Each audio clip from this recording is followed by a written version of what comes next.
Hey guys, and welcome back to this channel. In this video, I'll be showing you guys how you can change the dress to impress area to either night or day.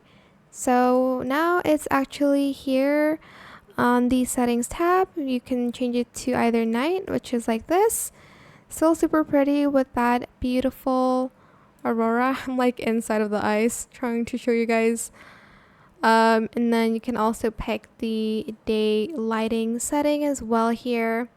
But that is it, super simple. I hope this tutorial was helpful for you guys. Don't forget to like, comment, share, and also subscribe to this channel if you haven't done that already. If you have any more questions about this video, just leave it in the comment section down below. I'll try my best to answer them all for you guys.